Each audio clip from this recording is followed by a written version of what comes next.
Someone has been writing messages on my mirror every day. The horrifying part is that I live alone. I turned 18 in 2008, and on the day of my birthday, for reasons I won't bore you with, I packed up my things and moved out.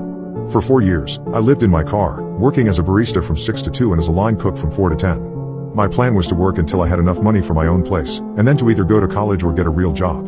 Looking back on it now, I don't know how I did it, but by 22 I'd saved up a decent sum of money and began my hunt for a semi-permanent place of residence. I was living in Los Angeles at the time, and though housing prices weren't as bad as they are now, it was still a pricey county. After months of asking around, I was connected with Anders, an elderly man who was leasing a 2-bedroom, 1-bathroom house in North Hollywood for far below market rate. The catch, because there's always a catch when it comes to affordable housing, was that the house had been terribly maintained. It had been unoccupied for a year and would need some serious TLC before most people could comfortably reside in it. I, however, had been living out of a car for 4 years. As long as the place had running water, it would be an upgrade for me. I moved into the house in fall 2012. Anders gave me a tour before I got settled. He was a short, joyful old man, well-meaning but, how do I put this? Maybe not the most focused as a result of his age. At one point during the tour, he showed me the bathroom, then the master bedroom, then the bathroom again, then the master bedroom again. He was about to walk into the bathroom for a third time before I gently guided him down the hall. The house itself was livable but weathered. Dim lighting from outdated fixtures cast long shadows over peeling wallpaper. The ceiling in many of the rooms was discolored from past leaks, the faucet in the kitchen sink was broken, the bathtub was badly chipped, and a few of the cabinet handles fell off in my hand. It was a rundown place, located in a bars on the window kind of neighborhood, but still, it was my place. I was smiling ear to ear when Anders gave me the keys. It's a good house with good bones. You take care of it, now, he instructed, which I found ironic. Before he left, he paused in the front doorway, drawing a hand to his chin as he looked behind me into the house. I tried to follow his gaze, but couldn't figure out what he was looking at. Everything all right? Yes, just that something looks different about that bathroom, though I can't put my finger on what. Ah well, it's a good house with good bones. You take care of it, now. And with that, he gave me a nod and left me to my unpacking. I hadn't realized how much I'd missed living in a house. I didn't care how run down the place was, just having an accessible bathroom and a full-size mattress to sleep on made me feel like a king. After I'd spent a few days cleaning the place up, I invited my sister and her fiancé over for dinner. I'm sure it sounds stupid, but my newly acquired ability to host company made me proud. In no time at all, I'd comfortably settled into my new home. That evening, after saying goodbye to my guests, I took a shower. The bathroom lacked a traditional, above-the-sink mirror. Instead, it had a wide, full-length mirror mounted on the wall to the left of the vanity. When I exited the shower and stepped up to the glass, raising a hand to wipe away the fog, I noticed something odd. In the condensation, right at my eye level, was the word hi. I didn't know what to make of it. Somehow, the letter seemed intentional. It was hard to pass off as simply the way the steam had settled. My sister had been in the bathroom just before she left. Maybe she had written the word on the mirror with her fingertip, and the steam had only made the letters visible after my shower. I almost texted her about it, but the message seemed ridiculous when I typed it out. Paranoid, even. I wiped the mirror down and turned in for the night, and soon I forgot about it entirely. The following week, I received a promotion at one of my jobs, and while I was grateful for the additional income, my new position meant longer days. Additionally, I realized that a few of the house repairs were beyond my ability, and so I started outsourcing some work to contractors. It was annoying to only have the house to myself at night, but I didn't have another option with my busy schedule. Things were generally progressing smoothly, though every once in a while, in the middle of the night, I would be awoken by a sound that I couldn't quite place. When I next noticed writing on my mirror, I had been living at the house for a month.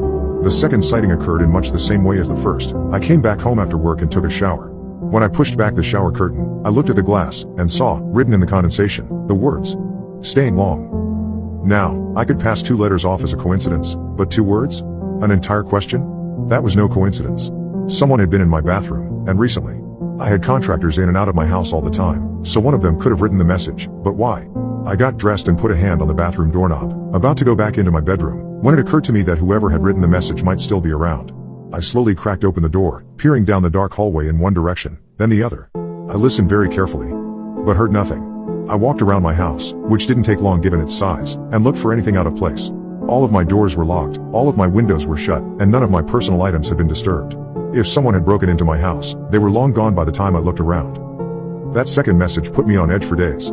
I triple-checked that my windows and doors were locked each night. I looked in every potential hiding spot, of which there were few in my little house, after I came home from work and before I went to sleep. And yet, though I was certain that my house was secure, I couldn't shake the sense that something was wrong. A month passed without incident. I had almost started to feel at home in my new lodgings again until, one Friday morning, I awoke just past 3 a.m. I couldn't immediately tell what had woken me. Often, the house settled at night, creaking and groaning in ways that made it sound alive, but in that moment, the house was silent. It was only after I turned my head to the side did I realize that my bedroom door, which I was certain I had shut, was wide open. I stared down the hallway, feeling as though I were gazing into a black hole. The darkness was abyssal. I kept waiting for my eyes to adjust, waiting for them to pick out the familiar shapes of my home, but they never did. I couldn't see a thing, so why did I feel like something could see me? Like there was something in the house with me, just feet beyond the threshold to my bedroom. Watching. Waiting. Somehow, I found the courage to rise from my bed and walk toward the door. When I made it to the handle, I grabbed it and slammed the door shut. I didn't investigate further, didn't so much as stick my head out into the hall for a closer look. My bedroom door didn't have a lock, none of the doors except the bathroom did, so I dragged my bookcase in front of the door. It was a small bookcase, and an intruder could probably ram the door open anyway if they wanted to, but not before the sound alerted me. When morning came and I had to leave the house for work, I genuinely considered exiting my house through the window. I was almost late by the time I worked up the nerve myself to look around my house before I left. As always, I found nothing amiss. After work, when I reluctantly returned home for the night, I ate a quick dinner and hopped in the shower. I remember standing in the tub for a long time, mulling over my predicament. I'd heard horror stories about people secretly living in other people's homes. Maybe I had become a victim of a frog without even knowing, but if that was the case, then where the hell were they? There was nowhere to hide in that tiny house. I'd torn the place apart multiple times by then, checking every cabinet and closet. The inside of the house couldn't be accessed from the crawl space, and the air vents were too small for a person to fit in. Suddenly, I heard a click, so tiny that I'd almost missed it entirely. I tore back the shower curtain, gripping the shampoo bottle like I was about to bludgeon an intruder to death with it. As I'd come to expect, there was no one in the room, but there was a new message on the mirror. This one was bold, the easiest to read of any of the messages I'd received so far. It was 3 words long. I see you. Some awful amalgam of fear, confusion, and anger made my stomach churn. Ultimately, the latter emotion rose above the rest. I hastily dried off and threw on some clothes, then grabbed my phone from where I'd left it on the bathroom counter. I punched in Anders' number and glared at that damn mirror as I listened to the phone ring again and again. I'd started to think it was too late for him to be awake when he suddenly picked up. He started to ask me how I was faring in my new lodgings before I cut him off. I need you to tell me if there's some way that a person could be getting into the house, I said. Every night, I check every window and door, I check every cupboard, closet, and cabinet, and still things are amiss. You need to let me know if there's some entry point that I'm not aware of. Anders didn't seem to entirely understand what I was asking. What? What's getting in? You let me know if you're having rat troubles. My last tenant before you had rat trouble sometimes. Yeah, sure, I've got rats. Besides the doors and the windows, how could they be getting in? Well, there's the vents of course, and there was a chimney once, though we had it sealed up a good long while ago. And there's also the crawl space, of course, though I'm sure you've already poked around down there. Though I knew the home had a crawl space, I'd never had much reason to investigate it.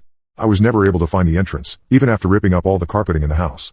Likely, hardwood had been installed over the access door, making it an unlikely point of entry for an intruder. How do I get down to the crawl space? Yes, you should give the crawl space a gander. I barely stopped myself from smashing the phone into the counter. I plan to. Where can I find the entrance? That'll be on the floor of the bathroom closet. I looked around the room. Surely, I'd misheard him. Either that or he was confused again. What? I know, it's an odd place for it, but it's only there because that room didn't always used to be a bathroom. The bathroom doesn't have a closet. Sure it does. Just to the left of the vanity. I looked at the mirror. At that long, oversized mirror. I'd always found it odd for a bathroom of that size to have a built-in floor-to-ceiling mirror. What was it that Anders had said when he'd first visited? That something had looked different about the bathroom? Setting my phone down next to the sink, I stepped up close to the glass. I spent a few moments feeling around the frame, looking for a latch, then I grabbed a portion of the right side of the frame in 2 hands. After one hard yank, the mirror swung open like a door, revealing a large walk-in closet. Anders was saying something on the other end of the line, but I was too stunned to answer. There was a square-shaped hole at the back of the closet, which I assumed led down to the crawl space beneath the house. The closet floor was littered with all kinds of trash, filthy sheets, fast food containers, beer cans, and, I realized, some of my own items. Little things I thought I'd misplaced, a sock, a toothbrush, a comb, and a small, framed photograph of me, my sister, and our old family dog. I crouched down to pick up the photo, perched in the doorway as I studied my younger, smiling self. I heard Anders saying my name over the phone. Except, the voice didn't sound much like Anders at all. It was too deep. Too clear. Too close. When I looked up, a man was peeking out at me from the hole in the floor. He smiled at me, his eyes wide and pupils blown, his smile so wide it looked painful and his hair long and matted. He was only visible from the neck up, and the harsh lighting made it look like a disembodied head was grinning at me from the back of the closet. Horrified, I rose to my feet and ran. I didn't stop running until I made it to my car, which I promptly drove to my sister's house. The next day, I drove to the police station to file a report. An officer met me at the house to check the scene, and I showed him the hidden closet, which indeed had an entrance to the crawl space. My best guess was that the intruder was entering my crawl space from the small door on the side of my house. He'd likely been squatting in the house during the year in which it sat unoccupied, and when he saw it was being prepared for sale, he had disguised the closet door so as to keep a little room for himself. Why he decided to stay or why he was leaving me messages, I can't say. From his actions, and from what little I saw of him, I think it's safe to assume that he wasn't of sound mind. Unfortunately, the man was never found. For all I know, he's still in that same neighborhood. Hell, he might even be in the same house. I moved across the county afterwards and have lived in studio apartments ever since.